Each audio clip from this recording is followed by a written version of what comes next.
Bonjour à tous et bienvenue sur cette chaîne Fiscalite. Alors si vous arrivez pour la première fois, je vous conseille de vous abonner, de liker et de partager le contenu qui vous édifie. Parce que certaines personnes pourraient aussi être dans le besoin.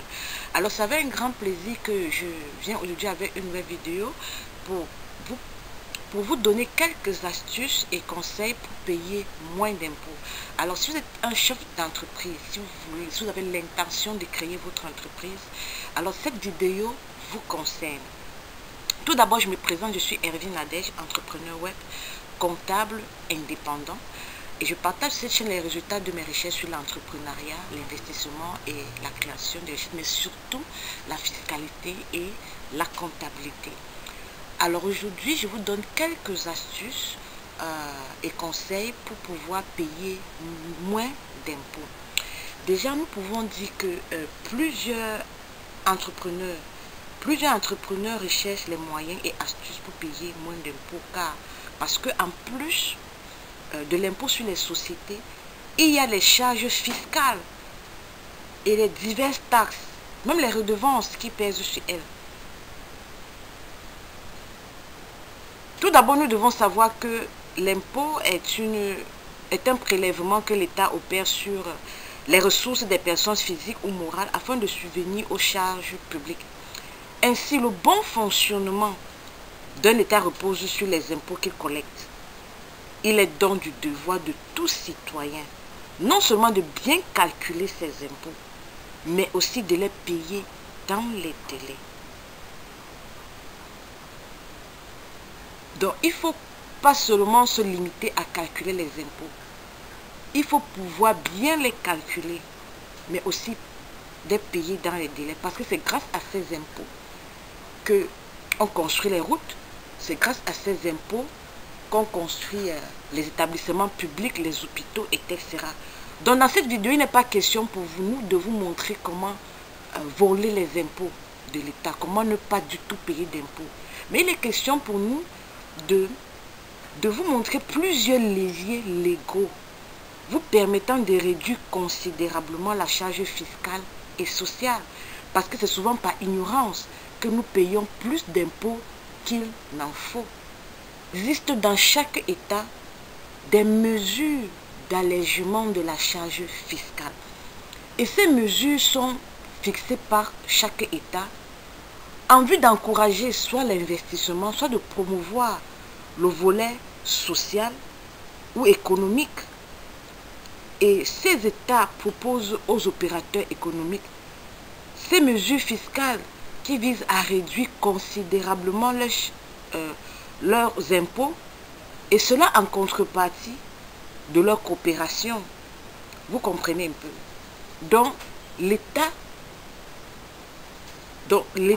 peut définir des mesures fiscales qui visent à réduire des impôts, et les États le font, et ça existe dans tous les États d'ailleurs. Ces mesures qui visent à réduire les impôts en contrepartie de la coopération des entrepreneurs. Donc, nous allons voir ces mesures dans cette vidéo. Mais je veux signaler que la fiscalité n'étant pas universelle, chaque État ayant aussi ses mesures fiscales qui lui sont propres à son environnement économique, social et politique. Certaines mesures énoncées dans cette vidéo se réfèrent à la fiscalité camerounaise parce que c'est celle que je maîtrise le mieux. Donc quand j'ai dit ça, je vais passer au premier conseil que je vous donne pour réduire votre charge fiscale. Donc, le premier conseil que je vous donnerai si vous voulez réduire vos impôts, c'est d'optimiser la déduction des charges. Parce qu'en matière d'impôts sur les sociétés, la majorité des charges sont déductibles. Mais certaines petites entreprises négligent plusieurs charges qui auraient pu déduire considérablement l'impôt, puisque ce dernier se calcule sur le résultat, produit moins charges. Vous voyez, plus les charges sont importantes, moins le bénéfice est important et l'impôt est en conséquent amoindri. Comment optimiser donc la déduction de ces charges? Chaque dépense doit être justifiée par une facture conforme. J'ai fait une vidéo sur comment reconnaître une facture conforme, donc vous pouvez déjà aller regarder cette vidéo, parce que si votre facture n'est pas conforme, vous vous exposez au risque que cette facture soit rejetée. Par conséquent, le montant réintégré dans votre bénéfice et votre impôt va se retrouver votre impôt va être élevé, votre impôt va être revu à la hausse. Aussi, il y a les dépenses qui ne peuvent pas être justifiées par une facture. Par exemple, si vous êtes en Afrique, par exemple, ici au Cameroun, si vous faites une course en taxi, ou si vous achetez le crédit de communication, si vous faites des photocopies dans des points où on fait des photocopies, vous n'aurez pas une facture en contrepartie de ce service. Ces charges donc doivent être répertoriées dans le registre des dépenses. Et ce registre doit être coté et paraphé au tribunal de première instance du lieu de création de l'entreprise si vous êtes au Cameroun. Donc, si vous avez des charges, des dépenses qui ne peuvent pas être justifiées par des factures, rassurez-vous que toutes ces charges sont répertoriées dans le cahier des recettes et des dépenses. Ainsi, à la fin du mois, vous serez étonné du montant de ces charges. La deuxième chose que je vais énoncer ici, c'est les avantages fiscaux qui existent à travers la création d'une holding. Déjà, c'est quoi la holding? La holding est une société qui a pour vocation de regrouper les associés ou actionnaires et dont l'objectif principal est de détenir la participation au capital social de plusieurs autres entreprises. La holding peut être créée de trois manières. Il peut s'agir de créer une holding avec des titres provenant d'autres sociétés, l'apporteur étant une personne physique ou morale. Il peut être question que la holding, juste après sa création, serve à l'acquisition des titres appartenant à une ou plusieurs entreprises. Ça sera alors un rachat total ou partiel de société. Le troisième type d'opération est la création de la holding juste avant la mise en place des sociétés opérationnelles. Ainsi, cette holding devient actionnaire fondatrice ou associée des sociétés opérationnelles. Mais le conseil que je peux vous donner ici, c'est de se faire assister par un conseil dans la démarche de création d'une holding. Avant, il faut savoir que la société holding, dès qu'elle détient une participation de moins 5% dans une autre société depuis plus de 2 ans, peut opter pour le régime merci. Cela permet aussi à la holding de bénéficier d'une réduction d'impôt sur les dividendes perçus de la société fille à hauteur de 95%. Alors maintenant ici, par exemple sur ce schéma, l'une des mesures permettant de réduire considérablement la charge fiscale, c'est l'intégration fiscale. Vous voyez un peu, quand une société holding a des filiales, par exemple sur cette image, à supposer que cette holding a 3 filiales. La filiale numéro 1 fait 10 000 euros de bénéfices, la filiale numéro 2 fait 6 000 euros de bénéfices et la filiale numéro 3 fait un déficit de 5 000 euros. L'intégration fiscale est une mesure qui consiste à globaliser l'imposition de toutes les sociétés de la holding. Cette dernière déclare le résultat d'ensemble de toutes ces sociétés et est redevable sur le montant total. Ainsi, les déficits des uns compensent les bénéfices des autres. Dans ce schéma, la filiale numéro 1 aurait payé un bénéfice sur l'impôt de 10 000 euros. La filiale numéro 2 aurait payé un impôt sur le bénéfice de 6 000 euros. La totalité fait déjà 16 000 euros. Maintenant, la holding, en intégrant ce bénéfice, se retrouve à payer l'impôt sur 11 000 euros, puisqu'elle va faire 10 000 euros plus 6 000 euros, moins le déficit de la filiale numéro 3 qui est 5 000 euros, ça lui revient à 11 000 euros. Vous voyez donc que ici, là, grâce à l'intégration fiscale, l'impôt sera considérablement réduit. Maintenant, nous allons parler des mesures d'allègement fiscaux pour les entreprises camerounaises, parce que comme je l'ai dit, c'est la fiscalité que je maîtrise le mieux. Alors si vous êtes abonné à cette page et que vous êtes d'une autre nationalité, vous pouvez vous référer à votre code général des impôts ou encore demander conseil à un expert comptable qui pourra mieux vous édifier sur la question. La première mesure ici que je vais énoncer, ce sont les avantages fiscaux relatifs à la promotion de l'emploi jeune.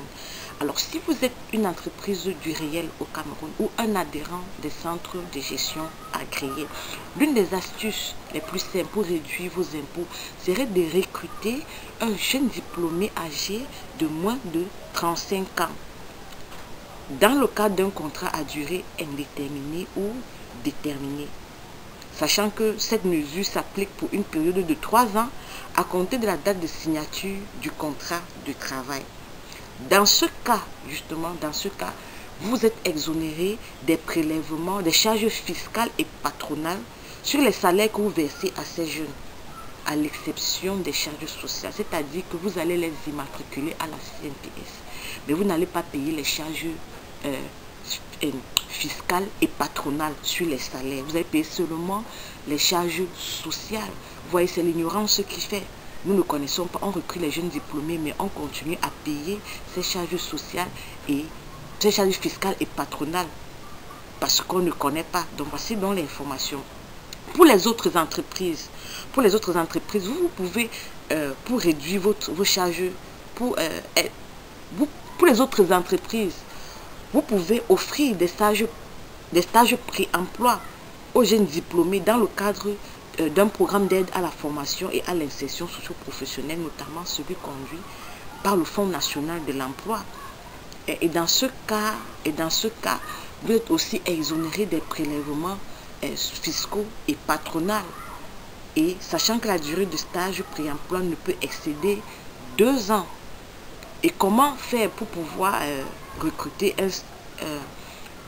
un stagiaire dans ce programme du Fonds national de l'emploi? Il faut justement se rapprocher du Fonds national de l'emploi qui vont vous donner des stagiaires et qui ont donné des stagiaires pour ce programme. La deuxième mesure que je vais énoncer ici pour les entreprises camerounaises, ce sont les avantages fiscaux liés à la promotion du secteur boursier. Alors pour promouvoir le secteur boursier, il y a ces avantages fiscaux qui vous attendent. Donc si vous êtes au Cameroun et vous cherchez des moyens pour réduire vos impôts, sachez que si vous procédez à l'admission de vos actions ordinaires à la cote de la bourse des valeurs mobilières de l'Afrique centrale, ou encore si vous émettez des titres sur le marché obligataire de la bourse des valeurs mobilières de l'Afrique centrale, ou encore si vous consentez à admettre et échanger tout ou partie de vos titres de capitaux et de créances à la cote de la bourse des valeurs mobilières de l'Afrique centrale, vous bénéficiez d'un taux réduit de l'impôt sur les sociétés de 25% au lieu de 28%. Et aussi un taux réduit du minimum de perception et de la compte sur les sociétés au taux réduit de 1,5% au lieu de 2%. Vous voyez que ça c'est une opportunité. C'est une opportunité.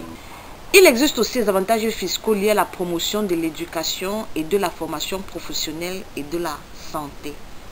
Alors si vous êtes un promoteur d'un établissement scolaire, d'un centre de formation professionnelle ou encore d'un centre de santé, ou encore si vous voulez vous engager dans ce secteur, moi je vous encourage vivement. Et sachez que en qualité de redevable réel, voici les avantages que vous avez. Vous êtes dispensé du paiement des contributions de la patente, donc vous ne payez pas de patente. Vous êtes dispensé aussi du paiement de la taxe sur la propriété foncière, sur les immeubles affectés à votre activité lorsque ceux-ci vous appartiennent en pleine propriété, c'est-à-dire que si vous avez le titre foncier de l'immeuble dans lequel vos activités, de l'immeuble affecté à vos activités, eh bien vous êtes dispensé du paiement de la taxe sur la propriété foncière. Vous êtes aussi exonéré de l'impôt sur les sociétés et de l'impôt sur les bénéfices industriels et commerciaux lorsqu'ils ne poursuivent pas un but lucratif. Ça, ce sont vos avantages. Maintenant, il n'y a pas que des avantages, vous avez aussi des obligations. En qualité de redevable légaux, sachez que vous avez l'obligation de retenir à la source et de reverser l'impôt sur revenu des personnes physiques, des enseignants ou du personnel soignant que vous employez d'après le barème de retenue salariale. C'est-à-dire que vous ne payez pas de patente, vous ne payez pas l'impôt sur les sociétés, mais par contre, l'État vous demande de payer les retenues fiscales et patronales et même sociales du personnel que vous employez. Sinon, à la retraite, ils font comment? Ça, l'État vous donne des avantages, mais il n'oublie pas le volet social de vos employés. Vous avez aussi l'obligation de retenir à la source et de reverser l'impôt sur le revenu foncier lorsque vous êtes locataire de l'immeuble affecté à votre activité. Donc, si vous êtes locataire, vous avez loué un espace pour votre centre de formation professionnelle, vous avez l'obligation de retenir à la source les précomptes sur loyer et de le reverser à l'État. Donc, c'est bien de prendre la bonne information lorsque on veut entreprendre. C'est bien de prendre la bonne information lorsqu'on veut entreprendre. J'espère que cette information va aider ceux qui veulent s'engager dans ce secteur. J'espère vraiment que ça va vous aider. Ensuite, il existe des mesures d'allègement fiscal visant à encourager les entreprises à investir dans les zones économiquement sinistrées au Cameroun. Ce n'est un secret pour personne. Au Cameroun, il y a des zones économiquement sinistrées et l'État en est conscient. Et c'est pourquoi ces mesures existent. Alors, si vous êtes une entreprise et que vous désirez investir dans une zone économiquement sinistrée, autant pour moi, sachez qu'il y a des mesures qui vous permettent de payer moins d'impôts, qui allègent la charge fiscale sur vous. Alors, déjà, au titre de la phase d'installation, déjà je veux faire une parenthèse. Il ne s'agit pas ici des petits investissements. Donc là, ce sont des gros investissements. Peut-être, par exemple, des industries de fabrication, des grands hôtels. Ce sont des exemples d'entreprises de production, unités de production. Voilà. Donc, au titre de la phase d'installation qui ne peut excéder 3 ans, vous avez l'exonération des contributions de la patente. Donc, pendant 3 ans, pendant la phase d'installation qui ne peut excéder 3 ans, vous êtes exonéré de la contribution de la patente. Vous êtes exonéré de la TVA sur les acquisitions des biens et services. Vous êtes exonéré des droits d'enregistrement sur les mutations immobilières afférentes à la mise en place du projet. Vous êtes aussi exonéré de la taxe sur la propriété foncière sur les immeubles affectés au projet. Au titre des 7 premières années d'exploitation, vous êtes exonéré de la contribution de la patente. Exonéré de la TVA sur les acquisitions d'intrants destinés à la production.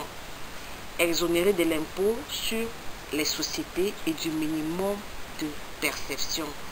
Dispense des charges fiscales et patronales sur les salaires versés au personnel employé. Vous comprenez un peu? Bon, je vais toujours insister sur ça.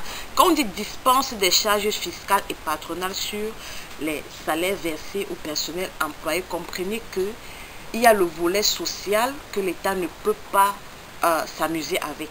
Donc, l'État est d'accord, ok, les charges fiscales et patronales qui lui reviennent, vous ne versez pas, mais les charges sociales sur le personnel, vous les versez. Donc, vous immatriculez votre personnel à la CNPS et vous payez, avec toutes ces exonérations que je viens de citer, vous payez quand même la CNPS, les retenues sociales sur les salaires du personnel. Maintenant, il faut savoir que pour bénéficier des avantages fiscaux visés que je viens d'énumérer, les investissements doivent remplir des critères, doivent remplir certains critères. Et les zones sinistrées sont précisées aussi dans un texte réglementaire que je ne vais pas...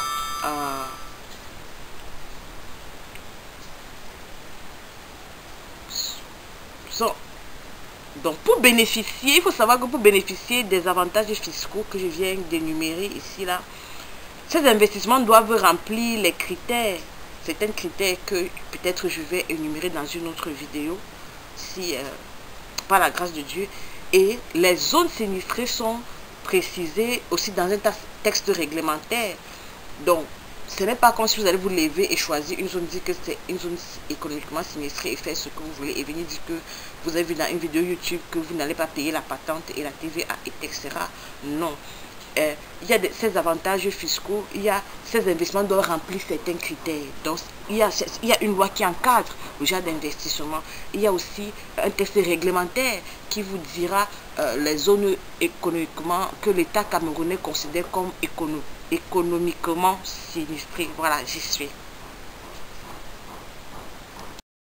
Voilà, maintenant l'État camerounais n'a pas oublié ces entreprises dont l'unité de production a été détruite à cause des crises. Il n'a pas oublié ces entreprises. Alors, pour soutenir ces entreprises, donc pour encourager ces entreprises à ne pas abandonner l'investissement, à ne pas abandonner l'entreprise, à ne pas abandonner ces zones dans l'obscurité, il y a des mesures. Donc, une entreprise qui décide de reconstruire son outil de production dans une zone économiquement sinistrée bénéficie déjà d'un crédit d'impôt de 30% des dépenses qu'il va engager. Et bon, ce crédit d'impôt étant plafonné à 100 millions et est imputable dans la limite de 3 exercices clos, suivant celui au titre duquel les dépenses ont été engagées. Les dépenses ouvrant droit au bénéfice du crédit d'impôt sont celles qui couvrent directement à la réhabilitation de l'outil de production ou à son renforcement. Donc, il ne faut pas venir dire que voilà.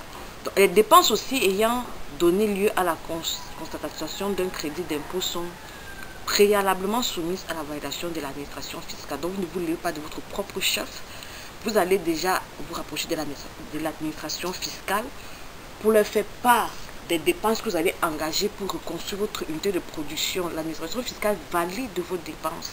C'est là que ces dépenses vont bénéficier du crédit d'impôt de 30%. Bon, il faut savoir aussi que les entreprises, pour les entreprises existantes, dont le siège social et les activités sont établis dans une zone économiquement sinistrée au 31 décembre 2018, elles bénéficient d'une remise de 75% de leurs arriérés fiscaux, arrêtés au 31 décembre 2018, avec possibilité d'étalement du paiement du reliquat sur une période de 24 mois sans report au-delà de celle-ci. Donc vous êtes une entreprise qui existe, vous n'avez pas vu votre unité de production détruite, bien vous êtes une petite entreprise qui existe déjà. Vous avez des arriérés de paiement d'impôts, c'est normal parce qu'à cause de la crise, vous n'avez pas pu payer, votre activité a chuté. Maintenant, vous allez vous bénéficier d'une remise de 75%. Donc, si vos arriérés d'impôts étaient peut-être de 1 million, maintenant, c'est ramené à 250 000. Et après, vous avez la possibilité d'étaler le paiement de ces 250 000 sur 12 mois, sans possibilité d'aller au-delà. Alors, le secteur agricole n'est pas mis en reste. En fait, il y a aussi des mesures qui visent à encourager les jeunes à se lancer dans l'agriculture, dans l'élevage et la pêche. Et bien sûr, dans ce secteur, ou bien si vous voulez vous engager dans ce secteur, sachez que vous bénéficiez des avantages fiscaux ci-après. Dispense des charges fiscales et patronales sur les salaires versés aux ouvriers agricoles saisonniers par les exploitants individuels. Donc, c'est pareil. Donc, vous avez déjà suivi la vidéo. Donc, vous ne payez pas les charges patronales et fiscales, mais vous payez les charges sociales sur les salaires. Exonération de la TVA sur l'achat des pesticides, des engrais et des intrants, ainsi que des équipements et matériels de l'agriculture, de l'élevage et de la pêche. Donc, si vous payez des matériels, vous êtes exonéré de la TVA. Exonération des droits d'enregistrement des mutations de terrain affectés à l'agriculture, à l'élevage et à la pêche. Vous achetez le terrain, les droits d'enregistrement, vous en êtes exonéré. Les droits de mutation, vous en êtes aussi exonéré. Surtout si ces terrains sont affectés à l'agriculture, à l'élevage ou à la pêche. Exonération du droit d'enregistrement des conventions de prêt destinées au financement des activités agricoles, de l'élevage et à la pêche. Voilà, ça c'est compréhensible. Exonération de la taxe foncière des propriétés appartenant aux entreprises agricoles. d'élevage et de pêche est affecté à ces activités, à l'exclusion des constructions à usage du bureau. Voilà, c'est facilement compréhensif. Enfin, nous allons parler des mesures relatives à la promotion des startups innovantes dans le domaine d'éthique. Et bien sûr, vous êtes un jeune informaticien, vous voulez lancer votre startup dans le domaine d'éthique, et bien sachez qu'en phase d'incubation qui ne peut excéder 5 ans, vous êtes exonéré de tout impôt, droits, taxes et redevances, à l'exception des cotisations sociales. À l'exception des cotisations, vous êtes exonéré de tout impôt. Alors sortez de l'informel. Cette vidéo, c'est pour encourager vraiment les entrepreneurs à sortir, certains entrepreneurs à sortir de l'informel. Ne restez pas au quartier, on vous dit des choses. On vous dit des choses, on vous effraie, on vous décourage. Non. Il y a des mesures que l'État a mis en place pour encourager l'investissement, pour encourager l'entrepreneuriat. Mais ces informations ne sont pas assez répandues. Lors de la sortie de la phase d'incubation, justement des startups, déjà en cas de cession de la startup, si vous cédez votre startup, il y a l'application d'un taux réduit de 10% sur la plus-value de cession. Donc vous avez fini l'incubation de votre startup, vous avez votre startup, maintenant vous décidez de la céder. Vous allez payer un impôt de 10% sur la plus-value de votre startup, c'est-à-dire quoi? Tout ce que vous avez dépensé pour créer la startup, le prix que vous avez vendu, le prix de vente, vous faites la différence, le bénéfice, vous payez un impôt de 10%. Maintenant, en cas d'entrée en phase d'exploitation, si vous décidez de l'exploiter, vous bénéficiez encore pour une période de 5 ans d'exonération de la patente, exonération des droits d'enregistrement sur les actes de création, de prorogation ou d'augmentation du capital, exonération de toutes les charges fiscales et patronales sur les salaires versés aux employés à l'exception des cotisations sociales, application d'un taux réduit de l'impôt sur société de 15%. Écoutez, au lieu de 28%, vous allez payer un impôt sur société de 15% pendant 5 ans. Application d'un abattement de 50% sur la base de calcul de la compte et du minimum de perception de l'impôt sur les sociétés. Crédit d'impôt sur le revenu de 30% des dépenses de recherche et d'innovation plafonné à 100 millions. Application d'un taux réduit de l'impôt sur les revenus des capitaux mobiliers de 5% sur les dividendes versés aux actionnaires et les intérêts servis aux investisseurs. Au-delà de la 5e année d'exploitation, application du régime fiscal du droit commun. Voilà. Les bénéfices et avantages du régime de promotion des startups est subordonné à l'agrément délivré au centre de gestion agréé dédié aux startups. Donc si vous voulez bénéficier de ça, vous vous rapprochez du centre de gestion agréé dédié aux startups. Vous allez bénéficier de tous ces avantages. Donc on vous délivre l'agrément et vous allez bénéficier de tous ces avantages. Les obligations de gestion des centres agréés dédiés aux startups sont précisées par un texte du ministère en charge des Finances. Voilà, on en a fini. On a fait le tour en fait. Alors nous sommes à la fin de cette vidéo. Merci pour tous ceux qui sont restés jusqu'à la fin. Mes contacts sont juste là à l'écran. La meilleure chose que vous pouvez faire pour cette chaîne YouTube est de partager cette vidéo dans tous vos réseaux sociaux. Abonnez-vous, likez. Vraiment, laissez-moi vos impressions en commentaire, vos suggestions et vos propositions. D'ici là, portez-vous bien et à bientôt pour une nouvelle vidéo.